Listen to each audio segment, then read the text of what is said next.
Warning, the following episode of Engage contains spoilers for the games Portal and Portal 2. If you have not yet played either of these games and you want to go in completely cold to experience the storyline for yourself, consider this your spoiler warning. I wish I could find that show again. I honestly do. And I should have subscribed. What was the name of that show again? Engage. That's right, mate. Engage. Brilliant. Engage! Best show about game-based learning in the galaxy. Why didn't I subscribe when I had the chance? Engage. What was I thinking?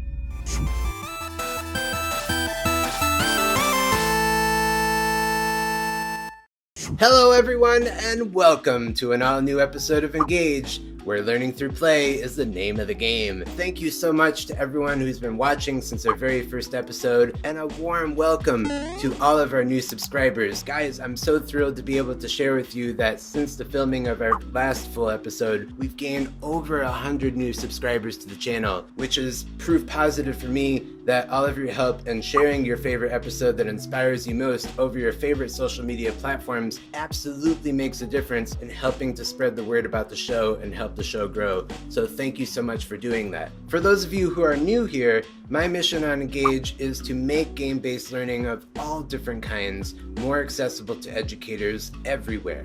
And with your support, we can make that happen. You can find out more about how you can support the future of the show at patreon.com/engageshow, link in the description below. Again, thank you all so much for watching, for sharing your favorite episodes that inspire you most over your favorite social media platforms using these hashtags and more, for subscribing to the channel, and for your generous patronage at patreon.com/engageshow. I cannot thank you enough for your support, and any support that you can lend on any of these levels is massively appreciated. So thank you all so very much. Now today, my friends, marks another special first for the show, because today is finally our first foray into exploring the incredible potential that video games have when it comes to game-based learning. And when I talk about leveraging video games in either the physical or virtual classroom, I'm not talking about your garden variety chocolate-covered broccoli nonsense or your educational games that are dressed up to just imitate fun and engaging and provocative experiences. No. I'm talking about learning how to leverage commercially produced video games that are published by masters of the craft of game design in exactly the same way that we've only just begun to discuss how to leverage commercial tabletop gaming experiences on the show. We're talking about how to leverage games that weren't necessarily designed from the ground up with the intent to be used for educational purposes, yet pack incredible potential for helping kids and teens learn all kinds of different things, if wielded wisely. Now, once upon a time, the gold standard for video games used in the classroom was the Oregon Trail. And while the Oregon Trail was not designed by the likes of Nintendo, Sega, or other top video game studios that were just starting to capture the imaginations of kids and teens in that era, it was designed by a group of educators who understood how important it was to align player objectives to learning objectives as closely as possible. The Oregon Trail was designed with situated learning in mind, in the sense that the choices that you are asked to make in the game as a player are intended to emulate many of the tough choices that the real pioneers had to make in the 19th century. The Oregon Trail didn't randomly freeze players in place to bombard them with all sorts of quiz questions out of nowhere about all kinds of historical factoids, nor did it insert any sort of fluff in the form of mini-games that have no relationship whatsoever to your ultimate quest to journey out west and start a better life for your family. Everything you were asked to do in that game as a player had purpose to it, and every challenge that you faced was another critical milestone on the path towards your ultimate goal. Sure, many of us who grew up playing the Oregon Trail had all kinds of fun goofing around, especially when it came to all those pivotal choices of how to cross all of those rivers in the game. However, looking past all that goofing around with the metagame of it all, there is a reason why the Oregon Trail was seared into the memories of an entire generation, and that's because that game offered a real challenge, which was survival. After all, you couldn't make it to the end of the Oregon Trail and see the end of the game if you didn't make use of the skill set that the game equipped you with wisely in order to stretch out the limited resources that you began your journey with in the first place, and be able to make use of whatever limited resources you would come across as you would hunt along the way. It sounds awfully familiar to the basic premise of what the gold standard for game-based learning using video games in the classroom is today when you think about it. The original Oregon Trail came out in 1971, and 40 years later, it's no small coincidence that survival mode is one of the key challenges in Minecraft. And don't you worry, we're getting to that juggernaut big time on Engage, so make sure you subscribe because you won't want to miss any of that. Just a few short months before Minecraft was officially released, however, many of us who've been waiting for years to dive back into Aperture Science to find out what had happened after surviving Gladys's gauntlet of tests, only to find out the cake was a lie, finally got some long-awaited answers in Portal 2. Now, for the uninitiated, the first installment in the Portal series came out in 2007, and it blazed new trails in the genre of first-person puzzle platformers. And if the words first-person puzzle platformers have no meaning to you, just think of what I'm about to describe as being the video game version of an escape room. As the legend goes, back in 2005, Valve co-founder Gabe Newell went perusing the annual career fair at the DigiPen Institute of Technology, and a little game called Narbacular Drop by a scrappy team then known as Nuclear Monkey Software immediately captured his attention. In Narbacular Drop, players were challenged to find their way through a dungeon by manipulating the physics of their character and other objects around them through the strategic placement of a dual interconnected portal system. The team ran with their portal puzzler concept for about a year, and playtesters fell in love. But the most prominent feedback the team had received from players at the time was that while they loved messing around with all the game's clever mechanics and solving physics-based puzzles, players craved some kind of motivation for making it through, for it wasn't clear there was any sort of interesting end goal in mind. They decided to ditch the fantasy setting for a secret underground laboratory, and the story of what unfolded deep within this mysterious facility would end up becoming intertwined with another one of Valve's legendary video game series, Half-Life. Personally, it blows my mind to learn about all of this after having played through the original Portal and its stellar sequel of Portal 2, because I can't even imagine what these games would be like without having that clever storytelling, particularly because it's that storytelling which I use to my advantage most as an educator. And speaking of storytelling, it's time to share that story. Join me on the couch, would you?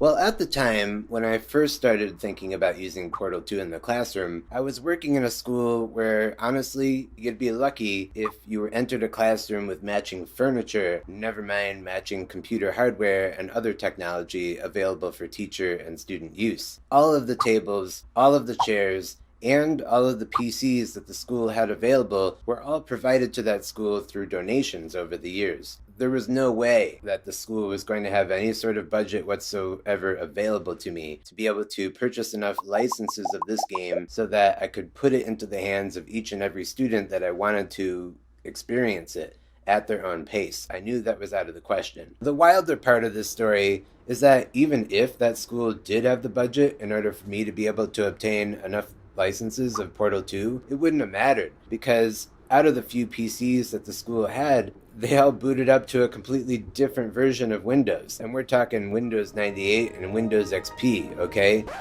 It was a nightmare. I also didn't own a laptop at the time capable of running video games of that caliber, so the only option I had available to me was to borrow one of the very few TVs that the school had available, bring in my PlayStation 3, and at least put the controller into the hands of one of my students and have the rest of them observe this one particular section that I thought would be valuable for them to experience. But why? Why bring Portal 2 into the classroom in the first place? What inspired all of this? Well, at the time, I was working with elementary and middle school age students who had mild to moderate learning disabilities. We're talking dyslexia, dysgraphia, CAPD, the list goes on. And in this mixed grade level language arts class, my students were embarking on the process of learning about narrative writing, in which it's the primary goal of the author to tell a story. We were, at the time, not yet focusing on writing a full story from beginning to end, but just focusing in on writing one scene, in which the characters they were coming up with were expected to interact with each other in some kind of interesting way. And at the beginning of this journey together, the way that my students were struggling with writing dialogue for their characters reminded me of one key scene in the 1991 fantasy comedy movie Delirious, starring John Candy. At a certain point in this movie, John Candy's character, whose name is Jack Abel, suddenly discovers that anything he writes into his typewriter magically comes true. So he tries to take advantage of this by literally rewriting events that are happening around him. At first, it works like a charm, but things quickly start to go awry as the other characters that he starts writing into his life start behaving in really strange ways. The moment that popped into my head right away was when an elderly gentleman approaches Jack and says, "The elderly man exits." And in frustration, Jack cries out, "Great! Now I got him talking stage directions." That's exactly how my students were writing at the time. Their characters weren't talking to each other, they were just narrating every physical action of their lives as if they were reading aloud their own stage directions. It was really weird, and at first I couldn't figure out what was going on. Whenever we would have a discussion in class, or I would witness these students socializing outside of class, there was nothing cardboard or robotic about the way they expressed themselves. And let me tell you something, these were not the kind of students that were afraid at all to share how they were feeling on any given day. So one day in that language arts class, I took the time to have a good old heart-to-heart conversation with those students to bring their attention to this weird disconnect, to raise their awareness about the huge difference between how they were writing the dialogue for their characters and how they would communicate with each other verbally, either during class or when they're hanging out with friends. And I thought that maybe now that we raised all of our awareness of this weird phenomenon that was happening, that my students would then be able to turn their attention toward fixing it and trying something different. But nope, that didn't happen. And these students tried to fix what they were doing, but they didn't really know how. So I turned to theater games first. I thought maybe if we played a few improvisational theater games in which my students just took on the roles of some basic characters that they suggested to each other, and we put ourselves into some silly situations that involve some kind of exchange of dialogue, maybe that would help. But I very quickly discovered through this experience that these particular students did not have any prior experience with even the lightest form of roleplay. And that was the key problem. It wasn't because they themselves lacked the ability to emote, and it wasn't because they lacked the ability to show empathy in social interactions with each other. It was just a very big ask for them to be able to get out of their own heads and embody another character, or to conceptualize what it would be like to interact with that character that they came up with, since they can't interact with them in the real world. They've never met them face to face. When I realized this, I knew that I had to figure out a way for my students to be able to embody the role of another fictional character without making the act of roleplay so much of a conscious thought process on their part. I just needed a way for these students to be able to step into the shoes of another character in as literal of a way as humanly possible, even if for just a brief moment. And that's when I turned to Portal 2, because I knew that there was a moment in this game that would be perfect for these students to experience, and it was particularly perfect because it came at the very beginning of the game's storyline in the first-person campaign. And this is wonderful for me because, first of all, I hate spoiling stories for anyone, and second of all, there wasn't going to be the need to have to provide my students with a lot of context in order to be able to understand what was going on in the scene plot-wise. All that my students really needed to know and understand was that they were taking on the role of this character that was waking up after being knocked out for a really long time. So I popped this game in, put the controller into the hands of one lucky student, and off we went. Eventually, the player character comes to, and they come face to face with this goofball, and well, let's just watch, shall we? Most test subjects do experience some cognitive deterioration after a few months in suspension. Now, you've been under for quite a lot longer, and it's not out of the question that you might have a very minor case of serious brain damage. But don't be alarmed, all right? Although if you do feel alarmed, try to hold on to that feeling, because that is the proper reaction to being told that you've got brain damage. Say apple. Apple. Classic. Very simple. Okay, you know what? That's close enough. Now, do you see what just happened there? Right there, in this video game, you got to play a character that participated in the making of a joke. You told a joke. Isn't that amazing? For some, this might seem like such a silly little nothing, but to me, when I played through Portal 2 for the very first time, this was such a huge moment. And I've played through a lot of video games throughout the years, but at the time, I had never experienced an interaction like this before in a video game.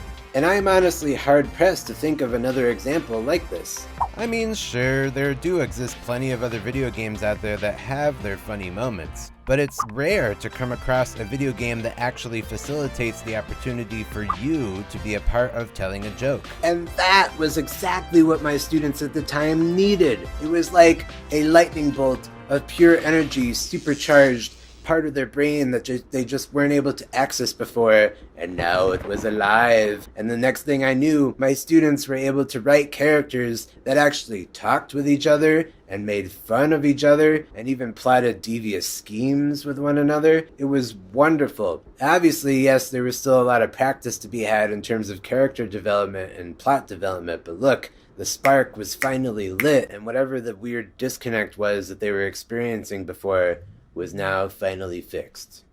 Now, I'm sure that this is not the story you expected to hear when clicking on this episode, because it's far from the most famous application of game-based learning using Portal 2. But sometimes it's the small things that count the most, and sometimes you just need that little spark to carry you through to where you want to go. This is precisely what aspiring educators and teaching methods classes learn about when discussing Vygotsky's zone of proximal development. If you can use a video game as a tool to help guide a student towards developing some kind of skill that for the time being is just out of their reach, why wouldn't you use that tool?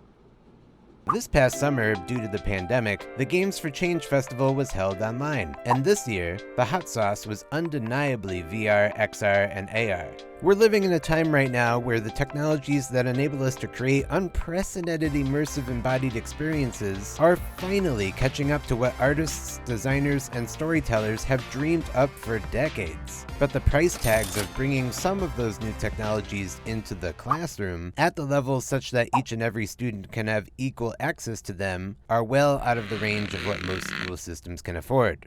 Embedded in these all-important issues of access and equity when it comes to leveraging video games in the classroom is the technical issue of compatibility. Unless you happen to be really lucky and you're in the type of situation where all of your students have access to the same kind of school-issued devices, you're going to have quite a technical headache with trying to get all your students to be able to access the same video game experience at the same time, so that your students will be able to engage with the game directly instead of having to be some kind of passive observer. And this is absolutely going to come into play during the coming 2020 to 2021 school year, given the pandemic, where if you're not lucky enough to be in this kind of situation, if your students have access to their own devices, you're going to be dealing with a whole smorgasbord of different hardware and different operating systems.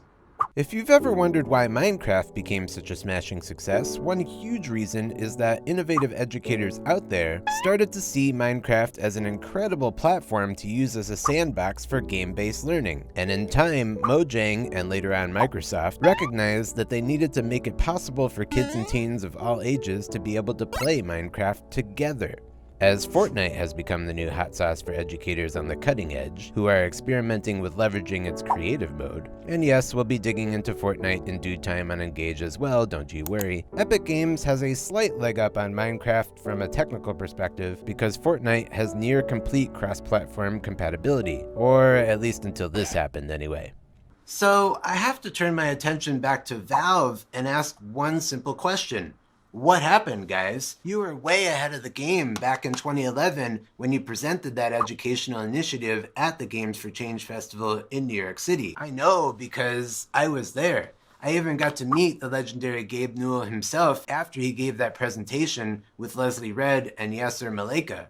So, What happened, Valve? At the time, yes, you did port Portal 2 over to the PS3 and the Xbox 360 to make the game a little bit more accessible to people who didn't own PCs and Macs at the time, but why not even the Nintendo Wii?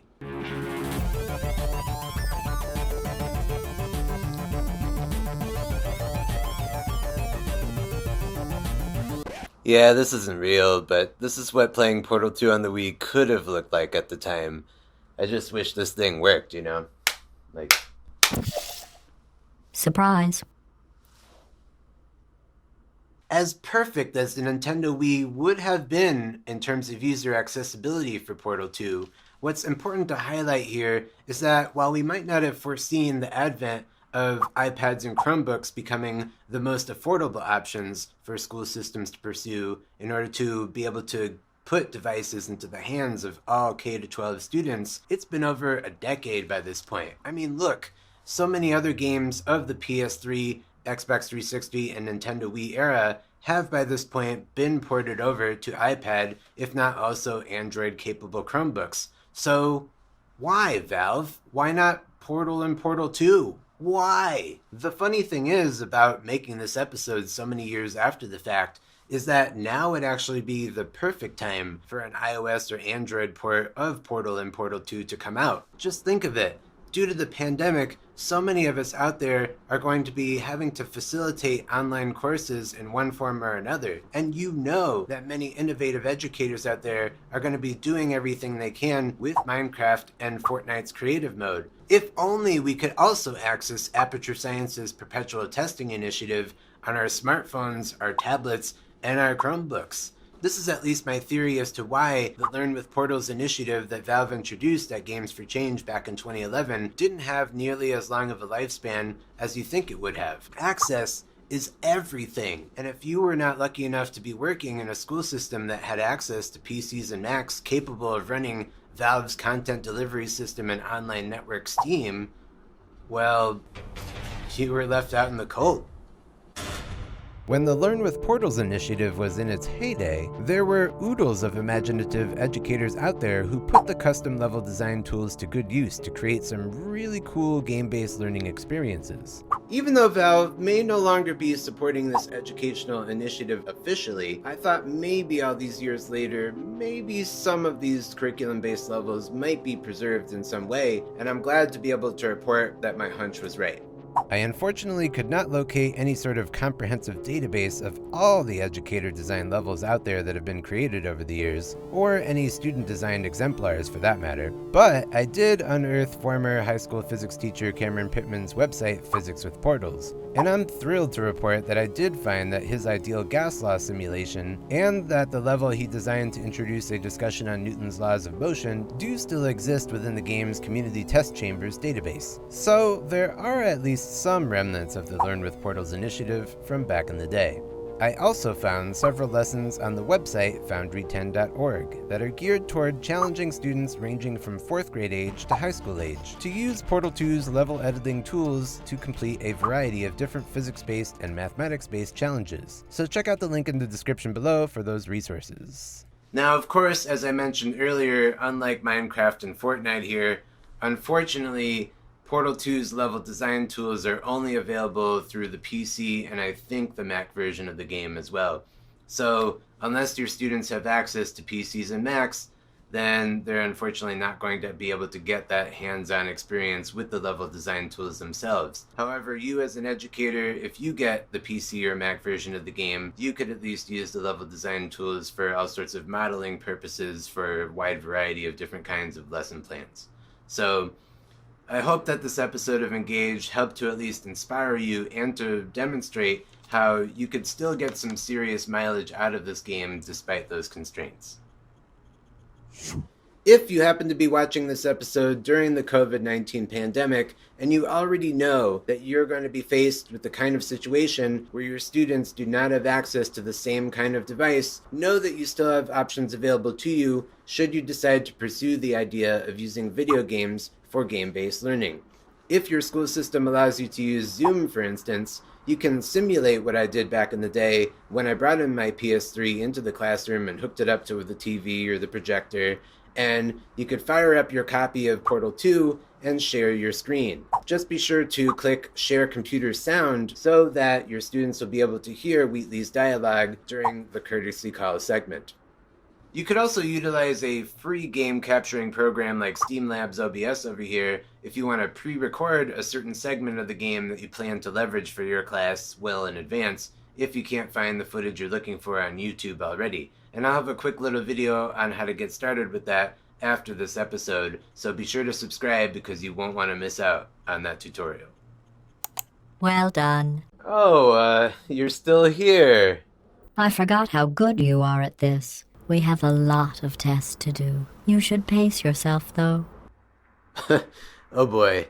Okay, well, thanks again for watching, everyone. Thank you for subscribing to Engage. Thank you for sharing this episode with all of your teacher friends using these social media hashtags on your favorite social media platforms, and for considering to join forces with these generous people who are supporting the future of the show at patreon.com/EngageShow. I've been Jeremy, and this has been Engage, where learning through play is the name of the game. Now, if you'll excuse me, there's science to be done. Maybe if I... Why won't it work? What's going on? You broke it, didn't you? No, don't worry about it. It should be fine. Maybe if I hit this button? Who turned off the lights? Hold on. I got it. Maybe it's this button? Well done. Sarcasm self-test complete.